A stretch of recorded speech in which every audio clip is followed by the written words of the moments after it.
जय हिंद दोस्तों, स्वागत है आप सभी का आपके अपने परिवार द लॉजिकल साइंस में। मैं हूं आलोक सिंह आतिश और आज के इस वीडियो सेशन में हम लोग डिस्कस करने वाले हैं youth science book chapter wise discussion में उत्प्लावन और दाब से संबंधित एमसीक्यू की। जी हाँ दोस्तों, इससे पीछे के वीडियो सेशन में हम लोगों ने youth science book chapter wise discussion में फिजिक्स सेक्शन में जो प्रॉपर्टीज ऑफ मैटर था उससे संबंधित क्वेश्चन को डिस्कस करा था, जैसे कि डेंसिटी से संबंधित या फिर हम लोग सरफेस टेंशन या फिर हम लोग इलास्टिसिटी की बात करते हैं। तो इन सभी टॉपिक से संबंधित क्वेश्चन को हम लोगों ने डिस्कस कर लिया है पीछे के सेशन में। मेरे मित्र, अब बारी है उत्प्लावन और दाब से संबंधित महत्वपूर्ण क्वेश्चन को सॉल्व करने की, जो आपकी यूथ बुक में दिया हुआ है।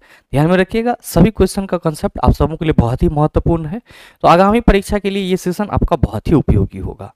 साथ ही आपकी जानकारी के लिए बताना चाहूंगा कि आज के इस सेशन का जो भी क्वेश्चन है उसका सॉल्यूशन सहित पीडीएफ आपको कहाँ मिलेगा, ये हमारे टेलीग्राम ग्रुप से मिल जाएगा, जिसका लिंक इस वीडियो के नीचे डिस्क्रिप्शन में दिया हुआ है। आप वहां से जाकर के पीडीएफ को एक्सेस कर सकते हैं। बहरहाल आइए अपने सेशन की शुरुआत करते हैं और चलते हैं पहले क्वेश्चन की तरफ। मेरे मित्र, आपका जो पहला क्वेश्चन है आज के इस सेशन का, क्वेश्चन नंबर 1, क्या पूछा जा रहा है आपसे कि द्रव में पूर्णतः आंशिक रूप से डूबे हुए, तो ध्यान दीजिएगा यहाँ पे द्रव में पूर्णतः या फिर क्या होगा सर, आंशिक होगा। तो अब क्या कहा जा सकता है क्वेश्चन के बारे में कि द्रव में पूर्णतः या आंशिक रूप से डूबे हुए किसी पिंड पर ऊपर की ओर लगने वाला उत्प्लावन बल पिंड द्वारा विस्थापित द्रव के भार के बराबर होता है। यह कथन डैश से संबंधित है। आप सभी क्या कहेंगे कि गुरुजी, जब कभी भी हम उत्प्लावन की चर्चा करेंगे, तो हम लोग किसका नाम लेंगे? आप सभी कहेंगे कि हम लोग आर्किमिडीज का नाम लेंगे। किसका नाम लेंगे? आर्किमिडीज का नाम लेंगे। और मेरे मित्र, आप सभी ने क्या पढ़ा है कि आर्किमिडीज सिद्धांत कहता है कि अगर किसी वस्तु को जल में आंशिक या पूर्ण रूप से डुबाई जाती है, अगर किसी वस्तु को जल में आंशिक या पूर्ण रूप से डुबाई जाती है, तो वस्तु के ऊपर, यानी कि वस्तु के ऊपर जल के द्वारा सर एक बल लगता है, और इस बल को हम लोग क्या कहते हैं? आप सभी कहते हैं सर उत्क्षेप बल कहते हैं। क्या कहते हैं? उत्क्षेप बल। और ये जो उत्क्षेप बल होता है वो किसके बराबर होता है? तो सर वस्तु द्वारा विस्थापित द्रव के भार के बराबर होता है। तो मेरे मित्र, जो क्वेश्चन है वो सीधे सीधे क्या है आपका? आप सभी ध्यान में रखना, ये क्वेश्चन आपका आर्किमिडीज सिद्धांत है। सीधे सीधे क्या है? आर्किमिडीज सिद्धांत है। और कोई भी आपसे ये पूछे कि आर्किमिडीज सिद्धांत क्या है, तो आप सभी कह सकते हैं द्रव में पूर्णतः या आंशिक रूप से डूबे हुए किसी पिंड पर ऊपर की ओर लगने वाला उत्क्षेप बल या उत्प्लावन बल जो है वो पिंड द्वारा विस्थापित द्रव के भार के बराबर होता है, और यही आर्किमिडीज सिद्धांत है। तो सही आंसर क्या होगा सर? ऑप्शन नंबर ए हो जाएगा। ध्यान में रखिएगा कि आर्किमिडीज ने इस सिद्धांत को कैसे खोजा? तो सर बाथरूम में नहाते वक्त इन्होंने ऑब्जर्व करा कि जब ये वॉश टब में जा रहा है, यानी कि नहाने वाले टब में जा रहा है, तो टब से पानी बाहर आ रही है। तो इस घटना से आर्किमिडीज के माइंड में ये चीजें क्या हुई सर? कौंध हुई, और वो बाथरूम से चिल्लाते यूरेका यूरेका चिल्लाते हुए बाहर निकले। और यूरेका का मतलब क्या होता है? मुझे मिल गया। और वो जो बाथरूम के टब में घुसने से बाथरूम के टब का पानी बाहर आ रहा था, इससे संबंधित इन्होंने क्या कयास लगाया कि सिर्फ यहां पे ही नहीं बल्कि किसी भी जगह अगर किसी द्रव में किसी वस्तु को आंशिक रूप से या पूर्ण रूप से डुबाई जाएगी, तो सर जो द्रव का भार है उसमें एक आभासी कमी होती है, और ये आभासी कमी जो है वो उस पर लग रहे उत्क्षेप बल के चलते होता है, और जो उत्क्षेप बल होता है वो विस्थापित द्रव के भार के बराबर होता है। आप कहेंगे कि सर आर्किमिडीज सिद्धांत तो ऐसे भी हम लोगों ने कई बार पढ़ा था, लेकिन ये बर्नौली का सिद्धांत क्या कहता है, पास्कल का सिद्धांत क्या कहता है, और पियर लैम्बर्ट रूल क्या कहता है? तो मेरे मित्र, आप सभी ध्यान में रखना, अगर हम लोग बर्नौली थ्योरम की बात करते हैं, हम सभी क्या कहते हैं कि सर ये जो बर्नौली थ्योरम है ये ऊर्जा संरक्षण से संबंधित है। किससे संबंधित है? ऊर्जा संरक्षण से संबंधित है। आप कहेंगे गुरुजी कैसे संबंधित है? तो मेरे मित्र, पीछे के सेशन में मैंने आपको बताया है, और अगर आपको याद नहीं है तो फिर से समझिएगा। बर्नौली थ्योरम कहता है कि जब कोई आदर्श तरल किसी धारा रेखीय मार्ग में बहता है, अब यहाँ पे आदर्श तरल का मतलब क्या हुआ? तो मेरे मित्र, आदर्श तरल का मतलब हुआ आइडियल लिक्विड। क्या हुआ? Ideal liquid. और ये ऐसा लिक्विड है जो कि असंपिड्ड होता है, यानी कि इसको दबाया नहीं जा सकता है, और साथ ही साथ ये क्या होते हैं? फ्रिक्शनलेस होते हैं, घर्षण रहित होते हैं। तो सर जब कोई आइडियल लिक्विड किसी धारा रेखीय मार्ग में बहता है, जब कोई आइडियल लिक्विड किसी धारा रेखीय मार्ग में बहता है तो सर ये जो आइडियल लिक्विड है इसका मार्ग के प्रत्येक बिंदु पर प्रति एकांक द्रव्यमान या प्रति एकांक आयतन का कुल ऊर्जा नियत रहता है। और यही क्या है सर, आपका बर्नौली का थ्योरम है। और मेरे मित्र, बर्नौली के थ्योरम के बेस पे ही आप आंधी तूफान में क्या देखते हैं कि सर घर का जो छज्जा होता है वो उड़ जाता है। और साथ ही साथ बर्नौली थ्योरम जो है जब रेलगाड़ी प्लेटफॉर्म पे आती है वहां पे भी लगता है, जिस वजह से वायुदाब अंतर होती है और आपको ये सलाह दी जाती है कि प्लेटफॉर्म से आप थोड़ा सा दूर खड़ा रहे, वो इसलिए ताकि आप ट्रेन की ओर खींची ना चला जाए। और कई बार ये सवाल भी आपसे पूछा जाता है या आप लोग ये पढ़ते हैं कि स्टे अवे फ्रॉम प्लेटफॉर्म, इसलिए क्योंकि सर अगर ट्रेन आ रही है तो यहां पे वायु दाब में अंतर होगा और जो ऑब्जेक्ट होगा वो क्या होगा, अगर इसके नजदीक है तो सर वो ट्रेन की तरफ खींचा चला जाएगा। मेरे मित्र, इसी चीज से बचने के लिए क्या कहा जाता है, स्टे अवे फ्रॉम प्लेटफॉर्म, मतलब प्लेटफॉर्म से आप थोड़ा सा दूरी बनाकर रखें। और जब आप मेट्रो में जाएंगे तो कहा जाएगा कि पीली रेखा से सर आपको इधर ही रहना है, पीली रेखा को पार नहीं करना है। तो यहां पे भी बर्नौली थ्योरम लग रहा होता है। साथ ही महत्वपूर्ण चीज ध्यान में रखिएगा कि बर्नौली थ्योरम क्या है, ऊर्जा संरक्षण से संबंधित है। पास्कल का नियम तो मेरे मित्र आप सभी देख पा रहे होंगे कि यहां पे बंद द्रव के अंदर क्या किया जा रहा है, सर जी फोर्स लगाया जा रहा है। तो पास्कल का नियम क्या कहता है कि जब किसी बंद द्रव के किसी भी भाग पे दाब लगाया जाता है तो वो जो दाब है वो प्रत्येक दिशा में संचरित होती है और ऐसा करके हम बहुत ही कम फोर्स से ज्यादा यांत्रिक लाभ प्राप्त कर सकते हैं। और मेरे मित्र, जो हाइड्रोलिक लिफ्ट है, हाइड्रोलिक जैक है, जो आपका हाइड्रोलिक ब्रेक है, ये सब के सब किस सिद्धांत पे कार्य करते हैं, आप सभी ध्यान में रखना, पास्कल लॉ पे कार्य करते हैं। किस सिद्धांत पे कार्य करते हैं, पास्कल लॉ पे कार्य करते हैं। साथ ही मेरे मित्र, आप सभी के मन में आ रहा होगा कि गुरुजी यहां पे तो बियर लैम्बर्ट रूल भी है। तो मेरे मित्र ध्यान में रखेंगे कि एक्चुअली बियर्स लॉ अलग है और लैम्बर्ट्स लॉ अलग है, और बियर लैम्बर्ट्स दो अलग अलग वैज्ञानिक का नाम है। और इस दोनों के रूल को जब हम लोग एक साथ संयोजित करके कहते हैं तब हम लोग बियर लैम्बर्ट रूल कहते हैं। ध्यान में रखिएगा। अगर हम लोग बात करें कि सर बियर लैम्बर्ट रूल किसके द्वारा दिया गया, तो ध्यान में रखिएगा अगस्त बियर के द्वारा दिया गया। किसके द्वारा, अगस्त बियर के द्वारा दिया गया। क्या दिया गया इसमें, इन्होंने इसमें बताया, stated that concentration and absorption are directly proportional to the each other. यानी कि बियर्स ने अपने लॉ में बताया कि जो सांद्रण होता है और साथ ही साथ जो अवशोषण होता है ये एक दूसरे के समानुपाती होते हैं। और मेरे मित्र, जब हम लोग लैम्बर्ट्स लॉ की बात करते हैं तो लैम्बर्ट्स लॉ आपका जॉन हेनरिक लैम्बर्ट के द्वारा दिया गया। और इन्होंने क्या बताया, इन्होंने बताया कि एब्जॉर्प्शन एंड पथ लेंथ आर डायरेक्टली प्रोपोर्शनल, यानी कि अवशोषण और पथ की लंबाई क्या होगी, एक दूसरे के समानुपाती होती है। और मेरे मित्र, इस दोनों ही लॉ का उपयोग फिजिक्स में भी किया जाता है, ध्यान में रखिएगा, केमिस्ट्री में भी किया जाता है, और साथ ही साथ इस दोनों लॉ का उपयोग मेट्रोलॉजी में भी किया जाता है, यानी कि मौसम विभाग में भी किया जाता है। अगला क्वेश्चन देख लीजिएगा। अगला है क्वेश्चन नंबर 2। आपसे पूछा जा रहा है कि उत्प्लावकता सिद्धांत के आधार पर जहाज पानी में तैरते हैं। मेरे मित्र, कोई भी चीज अगर पानी में तैर रहा है तो कहीं ना कहीं उस पर उत्प्लावन सिद्धांत कार्य कर रहा होता है। कह रहा है कि सर्वप्रथम इस सिद्धांत की पहचान करने का श्रेय किस वैज्ञानिक को दिया जाता है। आप कहेंगे सर अभी हम पढ़े हैं, आर्किमिडीज को दिया जाता है। आपका पहला ऑप्शन है नील बोर। तो आप सभी कहेंगे कि गुरुजी जब रदरफोर्ड परमाणु संरचना को समझाने में फेल हो गए थे तो नील बोर ने क्या करा, सर जो परमाणु संरचना था उसको समझाया। ग्रहों की गति से संबंधित नियम की बात की जाएगी, ग्रहों के गति से संबंधित अगर नियम की बात की जाएगी तो आप सभी क्या कहेंगे, सर ग्रहों के गति से संबंधित नियम का प्रतिपादन केपलर ने करा। और केन रुदरफोर्ड, सर ये कोई वैज्ञानिक नहीं है, ये क्या है, क्रिकेटर है। तो ये चीज ध्यान में रखिएगा। अगला सवाल क्वेश्चन नंबर 3, निम्नलिखित में से कौन सा कारक किसी दिए गए द्रव में वस्तु पर कार्यरत उत्प्लावन बल के परिमाण पर निर्भर करता है। ऑप्शन है कि तरल पदार्थ का घनत्व और इसमें डूबी हुई वस्तु का द्रव्यमान, दूसरा है इसमें डूबी हुई वस्तु का वजन, तीसरा है तरल पदार्थ का घनत्व और इसमें डूबी हुई वस्तु का आयतन, इसमें डूबी हुई वस्तु का आकार। मेरे मित्र, सवाल आपसे यह करा जा रहा है कि निम्नलिखित में से कौन सा कारक किसी दिए गए द्रव में वस्तु पर कार्यरत उत्प्लावन बल के परिमाण पर निर्भर करता है। आप कहेंगे कि गुरुजी हमें तो ये समझना पड़ेगा पहले कि ये जो उत्प्लावन बल है इसके लिए कितना मैग्नीट्यूड होता है। तो मेरे मित्र थोड़ा सा ध्यान दीजिएगा कि मान लीजिए कि अगर हम कोई एक बीकर लेते हैं या टेस्ट ट्यूब लेते हैं और इसमें क्या करते हैं, इसमें सर पानी डाल देते हैं, ठीक है।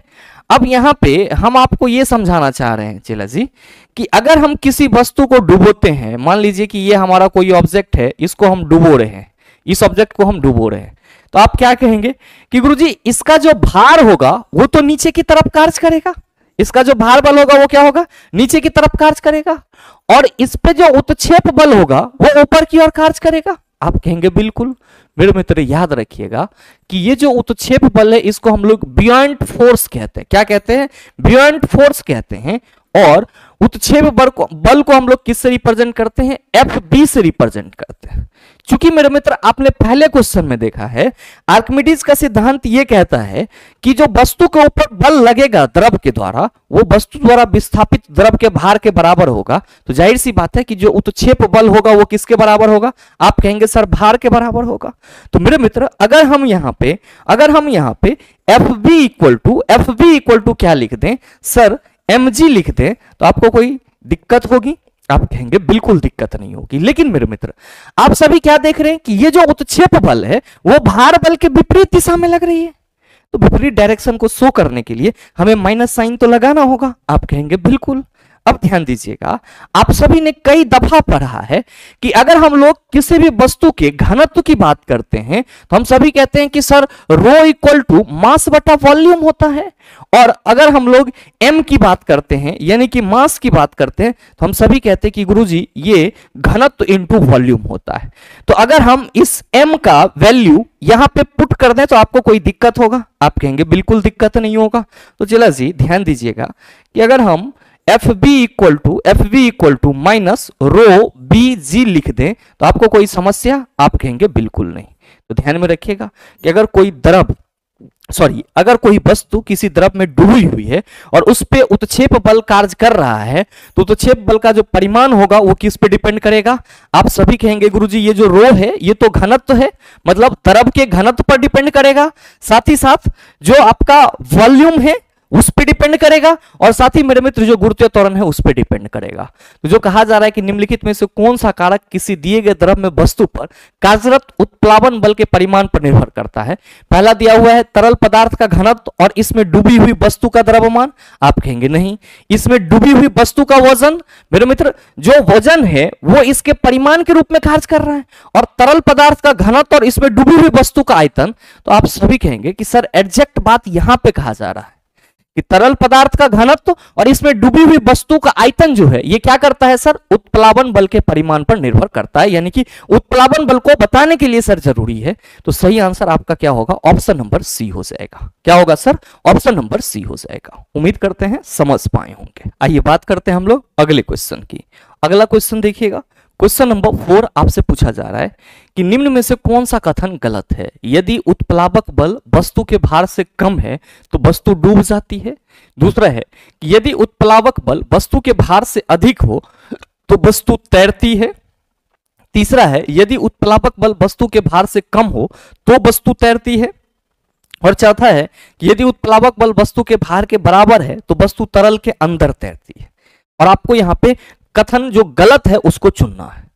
मेरे मित्र ध्यान दीजिएगा, अगर हम लोग किसी भी वस्तु जो कि तरल में डूबा हुआ है उस पे उत्प्लावन बल की बात करते हैं तो हमको थोड़ा सा यहां पे एक चीज को समझना पड़ेगा। मेरे मित्र मान लीजिए कि ये आपका कोई एक बड़ा सा टब है, ठीक है, और इस बड़े से टब में क्या है? लिक्विड भरा हुआ है। इस बड़े से टब में क्या है? लिक्विड भरा हुआ है। मेरे मित्र आप सभी ये ध्यान देना, यहां पे मात्र 3 कंडीशन आपको याद रखने हैं। और 3 कंडीशन क्या क्या है? तो सर पहला कंडीशन ये है कि जब कोई वस्तु द्रव में पूरी तरीके से डूब जाए। दूसरा कंडीशन ये है कि सर कोई वस्तु जो है वो द्रव के सतह के ठीक नीचे तैरे। और तीसरा कंडीशन ये है कि सर कोई वस्तु जो है वो उसका कुछ भाग द्रव के अंदर हो और कुछ भाग द्रव के ऊपर और वो तैर रहा हो। मेरे मित्र आप सभी ये ध्यान में रखना, इन सभी कंडीशन में आपने अभी जस्ट सीखा है तो जो वस्तु का भार होगा वो किधर लग रहा होगा? आप कहेंगे सर इसका जो भार होगा वो नीचे की तरफ लग रहा होगा। तो वस्तु के भार बल को हम लोग यहां पे क्या कह देते हैं सर? W कह देते हैं। और इसके ऊपर जो बल लग रहा होगा इसको हम लोग क्या कह देते हैं? W डैश कह देते हैं। यानी कि जो उत्क्षेप बल है वो आपका W डैश और भार बल जो है वो क्या है सर? W है। मेरे मित्र ध्यान देंगे कि यहां पे भी क्या होगा? आप कहेंगे सर भार बल नीचे की तरफ कार्य करेगा और साथ ही उत्क्षेप बल ऊपर की तरफ कार्य करेगा। और मेरे मित्र यहां पे भी क्या होगा? आप कहेंगे सर भार बल यानी कि W नीचे की तरफ कार्य करेगा जबकि उत्क्षेप बल ऊपर की तरफ कार्य करेगा। अब ये तीन कंडीशन आप सबों को कंठा कर रखना है। पहला कंडीशन में आप देख रहे हैं कि वस्तु आपका डूब जा रहा है, और मेरे मित्र आप सभी ये ध्यान में रखिएगा, आप सभी ध्यान में रखिएगा, केस फर्स्ट करके क्या कि सर जो आपका भार बल है यानी कि जो W है, जो भार बल है यानी कि जो W है वो क्या हो, तो आप सभी ध्यान में रखना उत्क्षेप बल यानी कि उत्क्षेप बल जो कि आपका W डैश है उससे ज्यादा होगा। क्या देख रहे हैं सर, वस्तु डूब जाएगी। वस्तु क्या होगी, आप कहेंगे डूब जाएगी। मतलब साफ है कि अगर किसी वस्तु को हम द्रव में डुबोते हैं और वस्तु का जो भार बल है उस वस्तु पर लग रहे जल के द्वारा उत्क्षेप बल से ज्यादा है तो वस्तु क्या होगी, आप कहेंगे सर डूब जाएगी। और आप सभी देख पा रहे हैं कि ये डूबा हुआ है। ध्यान दीजिएगा आप दूसरे कंडीशन में कि अगर क्या हो, केस टू में आपका जो भार बल है W वो उत्क्षेप बल के बराबर हो, उत्क्षेप बल यानी कि W डैश के बराबर हो। तो मेरे मित्र आप क्या देख रहे हैं कि जो वस्तु है वो द्रव के सतह के ठीक नीचे तैर रहा है।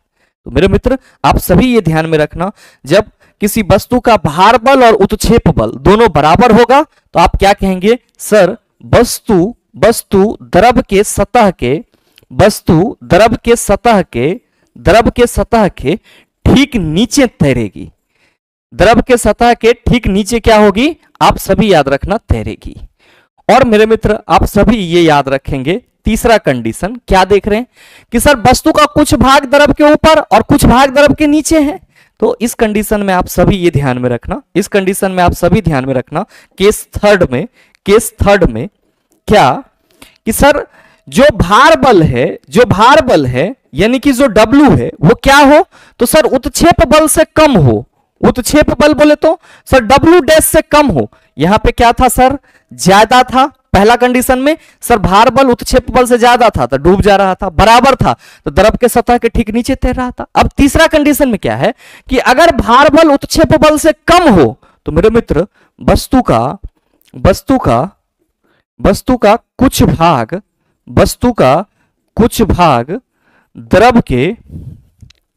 द्रव के सतह के ऊपर होगा एवं कुछ नीचे और वस्तु क्या करेगा, तो आप सभी ध्यान में रखना, और वस्तु तैरेगा। और क्या होगा, आप कहेंगे वस्तु तैरेगा। तो ये तीन चीज आपको याद होना चाहिए। क्या क्वेश्चन करा जा रहा है कि निम्न में से कौन सा कथन गलत है। पहला है, यदि उत्प्लावक बल वस्तु के भार से कम हो, उत्प्लावक बल क्या हो सर, वस्तु के भार से कम हो तो वस्तु डूब जाएगी, डूब जाती है। तो मेरे मित्र आप सभी क्या देख रहे हैं यहां पे कि सर अगर उत्प्लावक बल जो है वो वस्तु के भार से कम होगी, उत्प्लावक बल वस्तु के भार से क्या होगी सर, कम होगी, तो जाहिर सी मतलब है कि यहां पे भार क्या है सर, ज्यादा है, तो वस्तु डूब जाएगी। मतलब पहला स्टेटमेंट हमारा क्या है, सही है। अब दूसरा है कि यदि उत्प्लावक बल वस्तु के भार से अधिक हो तो वस्तु तैरती है। उत्प्लावक बल जो है वो क्या है, वस्तु के भार से अधिक। तो केस 3 में आप देखिए कि भार से ज्यादा कौन है, उत्क्षेप बल। और इसमें क्या हो रहा है, तो वस्तु का कुछ भाग द्रव के सतह के ऊपर और कुछ भाग नीचे, लेकिन वस्तु क्या होगी, तैरेगी। तो मेरे मित्र ये दूसरा कंडीशन भी आपका सही है। तीसरा है कि यदि उत्प्लावक बल वस्तु के भार से कम हो, यदि क्या हो सर, उत्प्लावक बल वस्तु के भार से कम हो तो वस्तु तैरती है। मेरे मित्र क्या कहेंगे कि गुरुजी इसमें कहा जा रहा है कि उत्प्लावक बल जो है वो वस्तु के भार से कम हो। तो हम लोग यहां पे देख रहे हैं पहला केस में कि अगर भार ज्यादा है, अगर भार क्या है सर, ज्यादा है, तो यहां पे ये वस्तु डूब जा रही है। लेकिन यहां पे कहा जा रहा है कि उत्प्लावक बल जो है यानी कि जो हमारा ब्यूएंसी फोर्स है वो वस्तु के भार से कम है, तो इसमें वस्तु तैरेगी। कैसे होगा सर संभव, जब उत्प्लावक बल वस्तु के भार से कम है तो जाहिर सी बात है कि वस्तु का जो भार है वो क्या होगा, ज्यादा होगा। और जब भार ज्यादा होगा तो सर वस्तु इसमें डूब जाएगी ना, क्योंकि इसमें कहा जा रहा है कि उत्प्लावक बल वस्तु के भार से कम है। उत्प्लावक बल वस्तु के भार से कम है, तो आप कह रहे सर जब भार ज्यादा हो और उत्क्षेप बल कम हो तो वस्तु डूब जाती है, इसमें कह रहा है कि वस्तु तैरेगी। तो आप कहेगा सर ये तो गलत स्टेटमेंट है। चौथा है कि यदि उत्प्लावक बल वस्तु के भार के बराबर हो तो वस्तु तरल के अंदर तैरती है। तो मेरे मित्र आप देख रहे हैं वस्तु द्रव के सतह के ठीक नीचे तैरेगी। आप क्या कहेंगे कि गुरुजी सही आंसर हमारा ऑप्शन नंबर सी होगा, क्योंकि गलत कथन चूज करना था और ये ए बी और डी तो हमारा सही है, क्योंकि इस तीनों ही कंडीशन को हम यहां देख रहे हैं, जबकि सी जो है वो क्या है हमारा गलत है। अगला सवाल देख लीजिए, क्वेश्चन नंबर 5 आपसे पूछा जा रहा है कि उत्प्लावन का केंद्र हमेशा गुरुत्व केंद्र के संपाती होता है, विस्थापित द्रव के आयतन के केंद्र के संपाती होता है, गुरुत्व केंद्र के ऊपर स्थित होता है, गुरुत्व केंद्र के नीचे स्थित होता है। मेरे मित्र जो उत्प्लावन है वो किसके थ्रू किस पे होगा? आप कहेंगे सर वस्तु पर द्रव के सतह के द्वारा लगेगा। तो जाहिर सी बात है कि जो आपका उत्प्लावन बुयांसी सेंटर होगा वो विस्थापित द्रव के आयतन के केंद्र के संपाती होगा। तो सही आंसर क्या होगा हमारा? ऑप्शन नंबर बी हो जाएगा।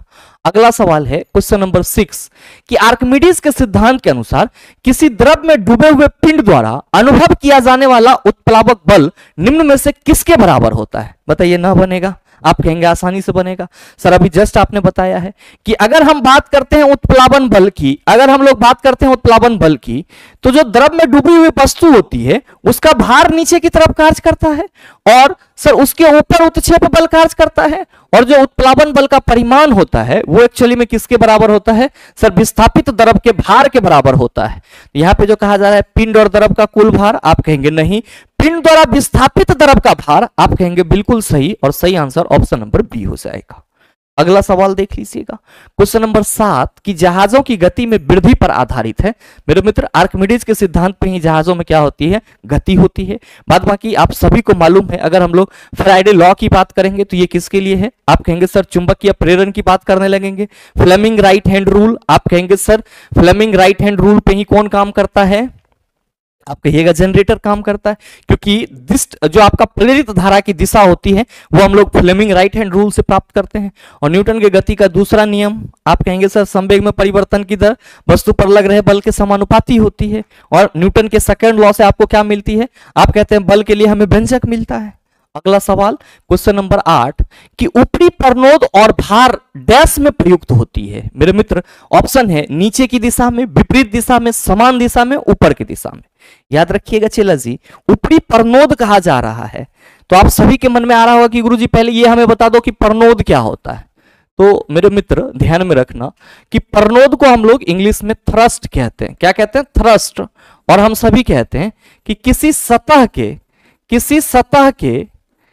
सतह के लंबवत लगने वाला बल, किसी सतह के लंबवत लगने वाला बल, किसी सतह के लंबवत लगने वाला बल क्या कहलाता है? आप सभी याद रखना, परनोद कहलाता है, यानी कि थ्रस्ट कहलाता है। मेरे मित्र याद रखिए, जब हम लोग किसी भी द्रव में सर किसी ऑब्जेक्ट को क्या करते हैं? डुबोते हैं, तो उसका जो भार है वो नीचे की तरफ कार्य करेगा, जबकि सतह के लंबवत बल जो कार्य कर रहा है उसको हम लोग उत्क्षेप बल कहते हैं। तो आप कहेंगे सर चूंकि उत्क्षेप बल जो है वो हमारा सतह के लंबवत कार्य कर रहा है, इसीलिए हम इसको परनोद यानी कि थ्रस्ट भी कहेंगे। क्या कहेंगे? परनोद यानी कि थ्रस्ट भी कहेंगे। और किसी भी वस्तु का जो भार बल होता है या फिर जो उत्क्षेप बल है, ये दोनों एक दूसरे के क्या होते हैं? विपरीत होते हैं। तो जो कहा जा रहा है ऊपरी परनोद और भार डैश में प्रयुक्त होता है, आप कहेंगे नीचे की दिशा में नहीं सर, विपरीत दिशा में। तो सही आंसर ऑप्शन नंबर बी हो जाएगा। अगला सवाल देख लीजिए, क्वेश्चन नंबर 9 आपसे पूछा जा रहा है कि एक डूबे हुए पिंड पर पानी द्वारा लगाए जाने वाले उत्प्लावन बल का दूसरा नाम क्या है? यांत्रिक बल, उत्क्षेप, घर्षण बल, दाब। आप कहेंगे कि गुरुजी दूसरा नाम उत्क्षेप बल है और इसी को उत्प्लावन बल भी हम लोग कहते हैं। साथ ही मेरे मित्र यांत्रिक बल की बात करेंगे तो आप कहेंगे सर जो फोर्स हम लोग के द्वारा एग्जर्ट किया जाएगा। घर्षण बल सर किसी भी वस्तु के गति का विरोध करने वाला बल, और सर प्रति एकांक क्षेत्रफल पर लगने वाले बल को हम लोग क्या कहते हैं? दाब कहते हैं। अगला सवाल देख लीजिए, क्वेश्चन नंबर 10 आपसे पूछा जा रहा है कि यदि आप एक गिलास को पानी और बर्फ से पूरी तरह भरते हैं और बर्फ पूरी तरह गल जाती है तो क्या होगा? जल बाहर बहने लगेगा, सारी बर्फ तली में बैठ जाएगी, जल स्तर पूर्ववत रहेगा, और चौथा है बर्फ गलने के साथ साथ जल स्तर कम होता जाएगा। मेरे मित्र क्या कहेंगे कि सर जैसे ही हम गिलास के अंदर बर्फ को डाले होंगे तो बर्फ उतना ही पानी को विस्थापित किया होगा जितना बर्फ का आयतन होगा। और मेरे मित्र क्या कहेंगे कि गुरुजी जब वो उतना पानी पहले से विस्थापित कर ही दिया तो जाहिर सी बात है कि जब वो पिघलेगा तो पानी का लेवल जैसा पहले था वैसा फिर बाद में भी रहेगा। तो सही आंसर क्या होगा सर, जल स्तर पूर्ववत रहेगा, यानी कि पहले के जैसा ही रहेगा। अगला सवाल है क्वेश्चन नंबर 11 कि यदि कोई वस्तु डूबती है तो वस्तु पर तरल द्वारा प्रयुक्त उत्क्षेप डैश होगा, वस्तु के भार से अधिक, वस्तु के भार के बराबर, वस्तु के भार से कम और शून्य। क्या कहिएगा कि गुरुजी जब कोई वस्तु डूबेगी तो जाहिर सी बात है कि उस पर जो लगने वाला उत्क्षेप बल होगा वो वस्तु के भार से कम होगा। क्यों? क्योंकि अभी जस्ट हम लोगों ने पढ़ा है कि अगर भार बल उत्क्षेप बल से क्या हो, ज्यादा हो, भार बल क्या हो, उत्क्षेप बल से ज्यादा हो, तो वस्तु हमारा क्या होती है? आप कहेंगे सर वस्तु हमारा डूब जाती है। क्या होती है? डूब जाती है। तो यहां पे भार उत्क्षेप से ज्यादा है, मतलब यह हुआ कि उत्क्षेप भार से कम है। तो वही कहा जा रहा है कि यदि कोई वस्तु डूबती है तो वस्तु पर तरल द्वारा प्रयुक्त उत्क्षेप डैश होगा, आप कहेंगे वस्तु के भार से कम होगा, और सही आंसर क्या होगा? ऑप्शन नंबर सी होगा। अगला सवाल देख लीजिएगा, क्वेश्चन नंबर 12 आपसे कह रहा है कि निम्नलिखित में से कौन सा आर्किमिडीज के सिद्धांत पर आधारित नहीं है। मेरे मित्र याद रखिएगा कि लेक्टोमीटर आर्किमिडीज के सिद्धांत पर आधारित है। इसके द्वारा क्या किया जाता है सर? दूध की शुद्धता मापी जाती है। आप कहेंगे लेक्टोमीटर से दूध की शुद्धता कैसे मापी जाती है? मेरे मित्र जो आर्किमिडीज का प्रिंसिपल है ये बेसिकली किसी भी पदार्थ के घनत्व पर आधारित होता है, और हम सभी कहते हैं कि ये घनत्व पर डिपेंड भी करता है। तो आप सबों को ये ध्यान में रखना होगा क्या कि आर्किमिडीज ने जो सर इस आर्किमिडीज प्रिंसिपल की खोज करा है सर, उसमें उन्होंने सबसे पहले इस प्रिंसिपल को कहां पे सिद्ध करा था? तो सर वहां के जो राजा थे उसके सोने के मुकुट को जांचने में सिद्ध करा था। इसीलिए आप सभी ध्यान में रखेंगे कि आर्किमिडीज प्रिंसिपल का उपयोग जो है लेक्टोमीटर में किया जाता है, जो कि क्या है? दूध की शुद्धता को मापने वाला यंत्र है। साथ ही साथ मेरे मित्र जहाजों और पनडुब्बियों के डिजाइनिंग में भी आर्किमिडीज प्रिंसिपल का उपयोग किया जाता है, और हाइड्रोमीटर में तो किया ही जाता है। आप सभी कहेंगे कि सर यहाँ पे जो हवाई जहाज के पंखों की डिजाइनिंग है ये आर्किमिडीज प्रिंसिपल पे आधारित नहीं है। तो सही आंसर हमारा क्या होगा? ऑप्शन नंबर बी हो जाएगा। अगला सवाल देख लीजिएगा, क्वेश्चन नंबर 13 आपसे कह रहा है कि यदि कोई वस्तु तैरती है तो वस्तु पर जल द्वारा लगाया जाने वाला उत्क्षेप बल डैश होगा, वस्तु के भार से कम, शून्य, वस्तु के भार के बराबर, वस्तु के भार से अधिक। मेरे मित्र कहा जा रहा है कि यदि कोई वस्तु तैरती है तो वस्तु पर जल द्वारा लगाए जाने वाला उत्क्षेप बल डैश होगा। क्या कहेंगे कि सर अगर वस्तु तैर रही है तो लगाया जाने वाला उत्क्षेप बल क्या होगा? आप कहेंगे सर या तो बराबर होगा भार के, और अगर भार के बराबर है तो द्रव की सतह के ठीक नीचे तैरेगी, या फिर क्या होगा? तो आप कहेंगे सर भार बल से अधिक होगा। तो जो कहा जा रहा है कि यदि कोई वस्तु तैरती है तो वस्तु पर जल द्वारा लगाया जाने वाला उत्क्षेप बल डैश होगा, वस्तु के भार से कम। तो आप कहेंगे नहीं मेरे मित्र, अब यह है शून्य। आप कहिएगा नहीं, वस्तु के भार के बराबर और वस्तु के भार से अधिक।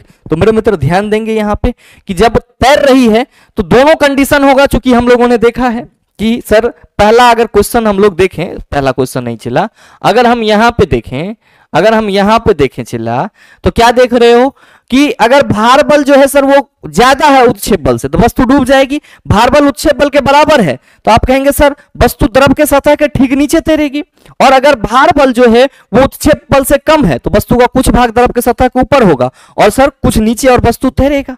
मतलब आप ये कह सकते हैं कि सर हम यहां पे जो हमसे सवाल करा जा रहा है, यहां पे एक मिनट चला, क्वेश्चन नंबर 13 था, यहां पे जो हमसे सवाल करा जा रहा है कि यदि कोई वस्तु तैरती है तो वस्तु पर जल के द्वारा लगाया जाने वाला उत्क्षेप बल होगा।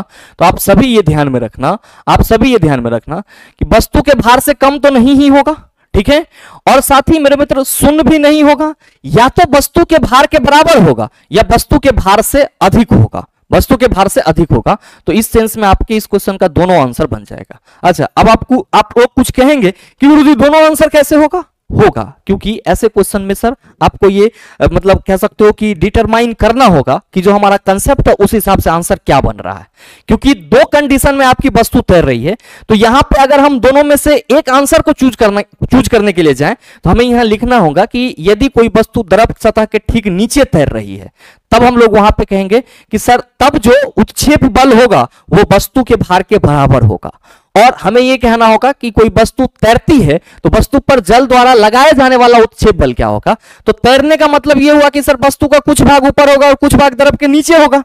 तो इस सेंस में आप सभी ये याद रखिएगा, सही आंसर ऑप्शन नंबर डी हो जाएगा। तो सर दोनों आंसर तैरने के लिए ही हैं, लेकिन वहां पे कंडीशन क्या है सर, जब वस्तु का भार बल और उत्क्षेप बल दोनों बराबर हो तो वस्तु द्रव के सतह के ठीक नीचे तैरेगा, और अगर उत्क्षेप बल वस्तु के भार से क्या हो सर, ज्यादा हो, उत्क्षेप बल वस्तु के भार से क्या हो सर, ज्यादा हो, तो वस्तु क्या होगा, वस्तु का कुछ भाग द्रव के ऊपर और कुछ भाग द्रव के नीचे रहेगा और वस्तु फिर भी तैरेगा। तो दो कंडीशन में तैरता है, तो ये चीज आपको ध्यान में रखना होगा।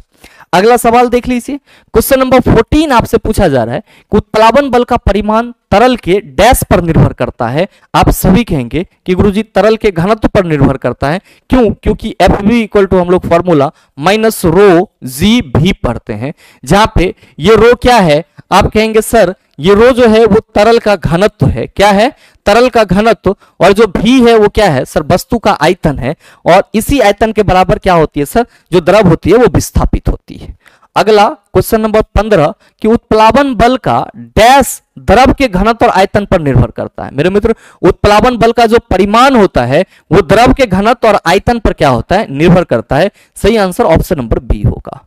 अगला सवाल है कि दबाव को डैश से मापा जाता है। मेरे मित्र, अभी जस्ट आप सबों ने पढ़ा है और समझा है कि अगर हम लोग दाब की बात करते हैं तो क्या कहते हैं कि सर प्रति एकांक क्षेत्रफल पर लगने वाला बल दाब कहलाता है। तो दाब इक्वल टू हम लोग फोर्स बटा एरिया कहते हैं, या P इक्वल टू हम लोग फोर्स बटा एरिया कहते हैं। मेरे मित्र याद रखिएगा आप सभी कि जो दाब है वो किसी सतह के लंबवत लगता है। जैसे इस मार्कर को हमको यहां पे दाबना है तो सतह के लंबवत बल लगाएंगे। तो मेरे मित्र दाब इक्वल टू हम लोग परनोद बटा क्षेत्रफल भी कहते हैं। क्या कहते हैं? परनोद बटा क्षेत्रफल भी कहते हैं। ये ध्यान में रखिएगा। ऐसे सवाल करा जा रहा है कि दाब को डैश से मापा जाता है, द्रव्यमान एवं घनत्व नहीं, किए गए कार्य नहीं, बल एवं क्षेत्रफल बिल्कुल सही है सर। ध्यान में रखिएगा कि दाब के अगर ऐसा यूनिट की बात करेंगे तो क्या हो जाएगा, आप सभी कहेंगे बल बटा क्षेत्रफल है, ये हमारा न्यूटन पर मीटर स्क्वायर हो जाएगा, और इसी को हम क्या कहते हैं चिला, पास्कल कहते हैं। क्या कहते हैं? पास्कल कहते हैं। और मेरे भाई आप सभी ध्यान में रखना, चूंकि P equal to force into area है, that's why we can say that sir P is directly proportional to the force and inversely proportional to the cross section area, sorry area, cross section नहीं area कहेंगे। तो अगर बल बढ़ाएंगे तो दाब बढ़ेगा, बल घटाएंगे तो दाब घटेगा, एरिया बढ़ेगा तो आप कहेंगे दाब घटेगा, एरिया कमेगा तो दाब बढ़ेगा। ये चीज भी ध्यान में रखिएगा। अगला सवाल क्वेश्चन नंबर 17, किसी लगाए गए बल के लिए यदि क्षेत्रफल कम है तो दाब होगा। मेरे मित्र आंसर नीचे कमेंट करके बताइए, आपके कमेंट का इंतजार रहेगा। अगला सवाल देख लीजिएगा, क्वेश्चन नंबर 18 आपसे पूछा जा रहा है कि निम्नलिखित में से दाब का बीमा सूत्र क्या है। तो चला जी, P इक्वल टू फोर्स बटा एरिया होता है, और फोर्स के लिए आप बीमीय सूत्र mlt टू द पावर -2 लिखते हो। एरिया आपका मीटर स्क्वायर, तो आप कहेंगे सर ये L स्क्वायर हो जाएगा। चला जी, आप कहिएगा कि सर ये जो एक L है ये इसके एक स्क्वायर को कम कर सकता है, तो हम ये कहेंगे कि सर m नॉट नहीं होगा, m तो है चला, m है यहाँ पे m टू द पावर 1, और ये L ऊपर जाएगा तो L टू द पावर -1 और T टू द पावर -2 बड़ी ब्रैकेट लगा देंगे। देख लीजिए किस ऑप्शन में। तो आप सभी कहेंगे कि गुरुजी ये mlt टू द पावर -2, तो चला ये तो बल का बीमीय सूत्र है। अब यहां देखिएगा ml टू दी पावर -1 और t टू दी पावर -2, ये बिल्कुल परफेक्ट आपका सूत्र है। सही आंसर यही होगा। बाद बाकी ये ml टू दी पावर -2 और t टू दी पावर -2 गलत, ये भी सर गलत होगा। तो सही आंसर ऑप्शन नंबर बी हो जाएगा। अगला सवाल देख लीजिए, क्वेश्चन नंबर 19 कि दाब को डैश के रूप में परिभाषित किया गया है। द्रव्यमान और त्वरण के गुणनफल, आप कहेंगे बिल्कुल नहीं। भार प्रति इकाई आयतन, बिल्कुल नहीं। द्रव्यमान प्रति इकाई आयतन, नहीं। परनोद प्रति इकाई क्षेत्रफल, आप कहेंगे बिल्कुल सर। सही आंसर ऑप्शन नंबर डी हो जाएगा। क्यों?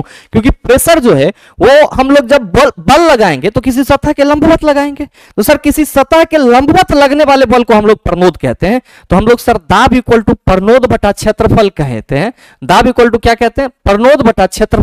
तो कहीं ना कहीं हम ये कह सकते हैं कि प्रति एकांक क्षेत्रफल पर लगने वाला परनोद ही दाब कहलाता है। अगला क्वेश्चन नंबर 20 कि जैसे ही एक तरल पदार्थ की मुख्य सतह से गहराई बढ़ती है, तरल द्वारा डाला गया दाब शून्य हो जाता है, कम हो जाता है, बढ़ जाता है, अपरिवर्तित रहता है। याद रखिएगा कि जब भी हम किसी तरल के दाब की बात करते हैं तो सिंपली उसको हम लोग द्रव दाब के रूप में देखते हैं। मतलब अगर हम लोग बात करेंगे कि सर ये हमारा कोई एक बीकर है और इसमें सर जल भरा हुआ है, तो मेरे मित्र ये ध्यान में रखना कि इस जल के द्वारा भी क्या होगा, दाब उत्पन्न किया जाएगा। इस जल के द्वारा भी क्या किया जाएगा सर, दाब उत्पन्न किया जाएगा। और इसी दाब को हम लोग क्या कहते हैं सर जी, द्रव दाब कहते हैं। क्या कहते हैं, द्रव दाब कहते हैं। और मेरे मित्र आप सभी ये ध्यान में रखेंगे कि द्रव दाब जो होता है वो द्रव के अंदर प्रत्येक बिंदु पर समान दिशा में लग रहा होता है। और साथ ही साथ मेरे मित्र किसी भी अगर हम लोग द्रव में किसी वस्तु को डुबोते हैं तो उस वस्तु पर जो द्रव का दाब होता है सर, वो सतह के लंबवत लग रहा होता है। क्या होता है सर, सतह के लंबवत लग रहा होता है। और द्रव के किसी भी बिंदु पर अगर हम लोग द्रव दाब की बात करते हैं तो वो सर किसके बराबर होता है, तो आप सभी ये ध्यान में रखिएगा कि द्रव दाब जो है वो रो एच जी के बराबर होता है। किसके बराबर होता है सर, रो एच जी के बराबर होता है। और मेरे मित्र ये याद रखिएगा कि यहां पे जो एच है वो क्या है, तो सर एच जो है वो स्वतंत्र तल से गहराई है, क्योंकि द्रव दाब घनत्व के समानुपाती होती है। तो हम ये कहेंगे कि सर जिस घनत्व का दाब ज्यादा होगा, सॉरी जिस द्रव का घनत्व ज्यादा होगा उसका सर दाब भी ज्यादा होगा। सर अगर हमारा बर्तन की गहराई सर ज्यादा होगी तो सर द्रव का दाब क्या होगा सर, ज्यादा होगा। और मेरे मित्र गुरुत्व त्वरण आप कहेंगे सर ये भी डिपेंड करेगा, अगर पृथ्वी तल पे है तो 9.8 मीटर पर सेकंड स्क्वायर कहेंगे।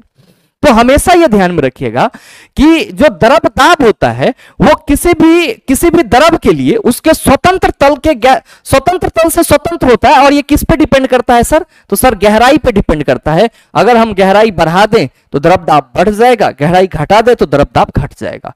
तो जो सवाल करा जा रहा है कि जैसे ही एक तरल पदार्थ की मुक्त सतह से गहराई बढ़ती है, तरल द्वारा डाला गया दाब क्या होगा, आप कहेंगे सर बढ़ जाएगा। और द्रव दाब कितना होगा, आप कहेंगे रो एच जी के बराबर होगा। अगला सवाल क्वेश्चन नंबर 21 आपसे कहा जा रहा है कि ऊंचाई पर उड़ते हुए विमान के केबिन के अंदर का दाब डैश होता है, बाहर के समान, बाहर से कम, बाहर की तुलना में अधिक, समुद्र तल पर सामान्य वायुमंडलीय दाब।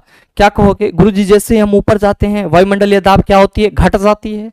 अब यहां पे कहा जा रहा है कि ऊंचाई पर उड़ते हुए विमान के केबिन के अंदर का दाब। तो मेरे मित्र हम लोग यहां पे नॉर्मल प्रेशर पे सर्वाइव कर पा रहे हैं।